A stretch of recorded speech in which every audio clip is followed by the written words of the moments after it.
Edu Arctic2, Polar Research for Education, innovative program in Poland and Norway. Webinars.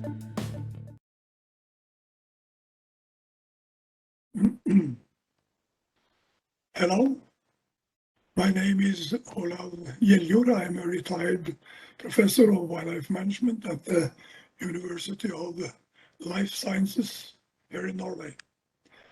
I have been working with the wildlife under different conditions abroad in Alaska, US, in Svalbard, in Russia, and here in Norway, and with a variety of species.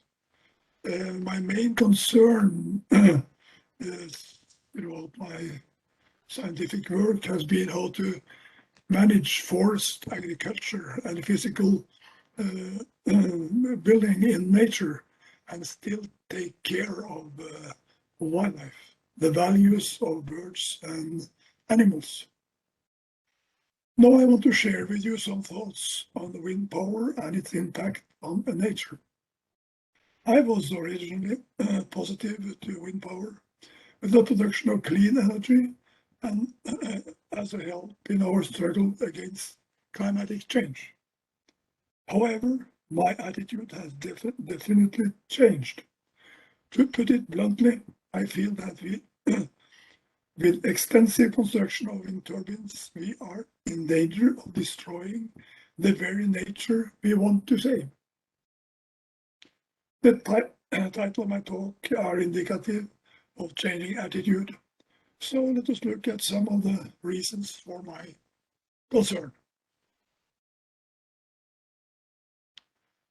In Germany, the prime builder of wind turbines in Europe, they have constructed 30,000 wind turbines before they were met with serious resistance. The thousands that have been built in Norway so far have caused great controversy. Why this difference? There have been demonstrations that you can see on these pictures, some of them with many, many more people than you can see here. So why the difference? Well, in densely populated Germany, wind turbines are mostly located on flat agricultural land or in other developed areas. They are not very high, generally 50 meters or 150 feet. And maybe many people think they don't look so bad. The turbines that are being built in Norway are huge, much bigger. They're approaching 150, 200 meters, also 3-4 times the size of those in Germany. They have a blinking red top light, blinking all night. They make a noise resembling that of a concrete mixer. And they are generally built on mountain tops, and consequently, they dominate the landscape of a large area. Furthermore, in the ridged fjords and mountains of Norway, wind turbines make a heavy impact on the landscape. And they're also built very often in regions of previously what we have left of unspoiled nature. Just to transport the different components of a wind turbines, large infrastructure is needed.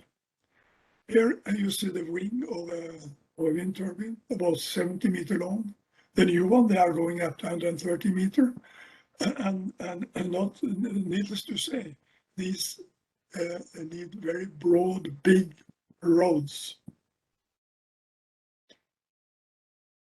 Here you get an impression of the type of roads. And you see there to the left, all mountain tops are flattened to make the base for the turbine. Yeah, the turbine platform as such is the size of about 2 soccer fields. The bicycle there gives some impression of the scale. And yeah, they're definitely seen. So what's actually happened when you have these extensive building on turbines is that you change the nature into an industrial area. They generally cover about 20-30 square kilometers, but their visual impact is much longer. So then, what about birds and animals getting these huge construction into their habitat? Well, most construction of wind turbines so far has been along the coast. And these various spots there in different colors, they indicate wind turbines that has already been built, are being built, and are planned, and we'll see in the near future.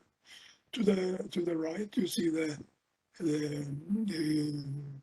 flight pattern of migrating seabirds along the coast of Norway. These routes of migration are very important. They transport millions of birds along the coast of Norway. We have the longest coast, south coast of Europe. And we don't know very little about the impact of the wind turbines.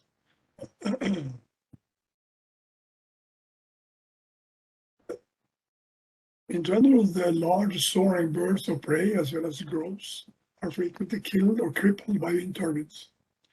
In India, this has been studied in one site, Western Ghats, and they found that blast kills off 2/3 of the buzzards, hawks, and kites that live nearby the area of wind turbines. This is from a site in Norway where you see a white-tailed eagle that had its wing cut off by a wind turbine. These sites alone, more than 100 white-tailed eagles have been killed so far. This is just show the variety of bird species that has been found along around these wind turbines. And we see the snout of a dog there that is used to find the birds. The two red columns that show respectively the longest one is willow grouse and the other one is white-tailed eagle, underlining that it is the grouse species of the large soaring birds that are really sensitive. But it takes a lot of big variety of birds. Recently, most wind turbines in Norway has then been built along the coast, above timberline. But recently, constructions have moved inland to forested areas. Here you see the wind turbines in the forest landscape. The size of the trees compared to the wind turbines indicate it's kind of a scale and indicate the size of these towers. According to studies abroad, mainly in Spain and Austria, the wind turbines, they pose a serious danger to the grouse species.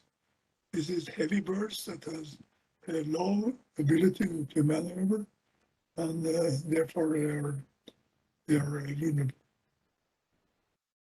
In Spain, they found that signs of capercaillie disappeared after a turbine had been constructed.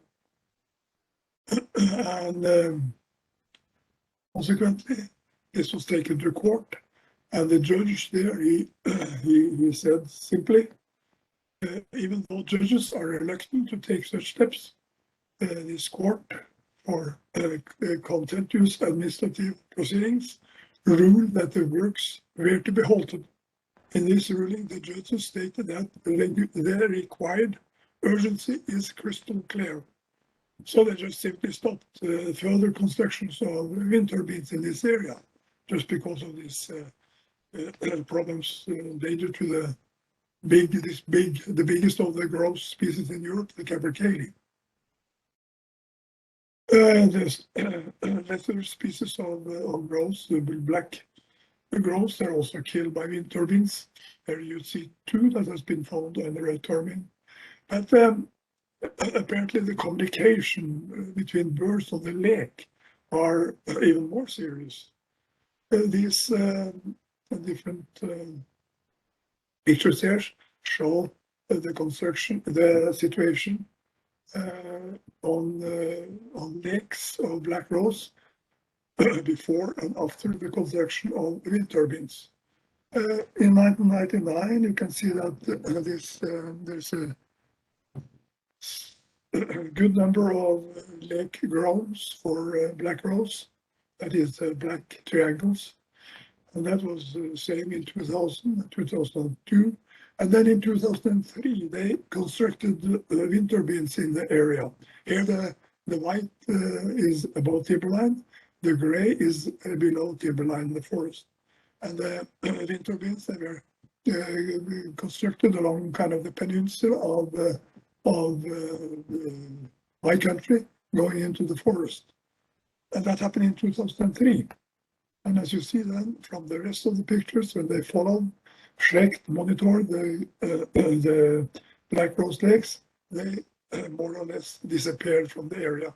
And then they concluded that that was because the communication between the males and females on the lake was obstructed by the noise from the wind turbines. As I told you, that is a noise much like that of a concrete mixer. So this is for black rose.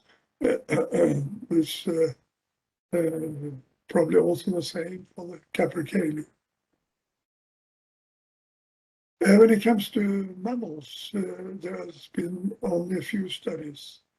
In fact, only seriously on domestic reindeer and bats. And that's not a nice story. The conclusions from a 10-year study of domestic reindeer in northern Norway before and after the construction of wind turbines is less use of an area up to 10 kilometers from the turbines, large area. And in addition, females generally gave birth to calves in areas where turbines are not visible. In general, a female reindeer are very shy on their calving grounds. And during migration, reindeer move quickly out of winter ranges close to the turbines. So even though they had several years to get used to these wind turbines, they did not. And this was tame reindeer. The situation is probably even worse for the wild reindeers. We can expect they to be much shyer than the domestic ones. Unfortunately, we have no other studies of large mammals, but we have some of the smallest one, the bats. And it turns out that they are particularly vulnerable for wind turbines. Maybe they're attracted by insects around the wind turbines, we don't know, but they are killed either by direct impact from the air pressure, direct impact from the turbines, the wings, or from air pressure change around the spinning rotors. They are vulnerable because they have very slow reproduction, only 1 to 2 young per year, and many bat populations are actually endangered. So then, why wind turbines in Norway with all these problems? Well, you probably heard of the Paris Agreement. So Norway is committed to reduce its emission of greenhouse gases by 50% before 2030 compared to the 1990 level. That we have tried that for some years, but or at least that has been the kind of the hint goal. But as you can see from this curve, the success has been very poor. We are still putting out 50 million tons of CO2 each year, and has been little progress.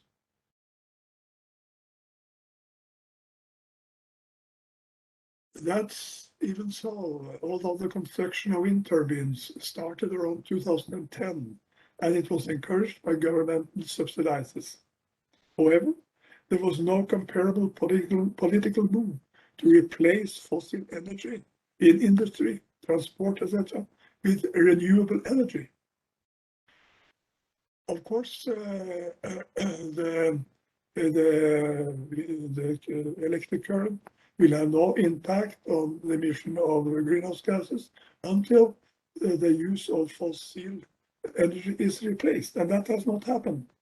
So the result is that all power produced by Norwegian wind turbines has been exported.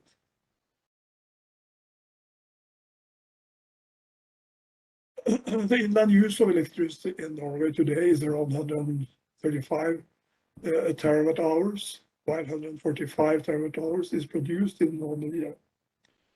According to government estimates, Norway will need an additional 30 to 40 TWh within 2030 to meet our obligations according to the Paris Agreement. And we have possibilities to do that without the power from the wind turbines.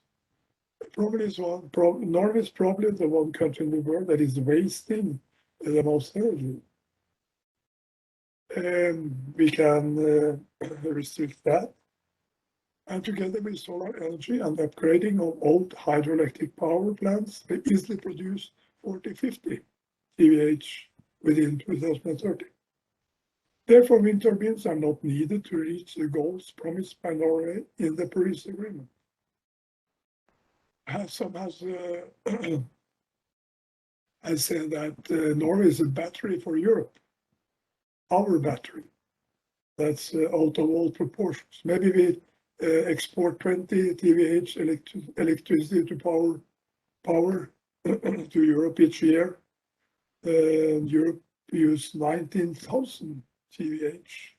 So Norway would contribute 1 promille of EU's energy needs. Of course, of no impact at all. Others to destroy nature, Norwegian nature. According to the UN Platform of Biodiversity and Ecosystem Services, intensive and expanding land use is the main reason why 1 million species worldwide and 2,000 in Norway are threatened with extinctions. However, the cost of nature destroyed is never included when the profit of wind power investments are calculated. We are fighting to change that. Thank you.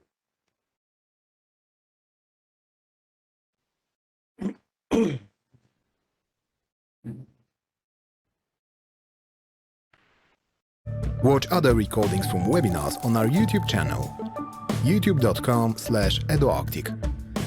Edu Arctic2, from polar research to scientific passion, innovative nature education in Poland and Norway receives a grant of 240,000 euros received from Iceland, Liechtenstein and Norway under EEA funds.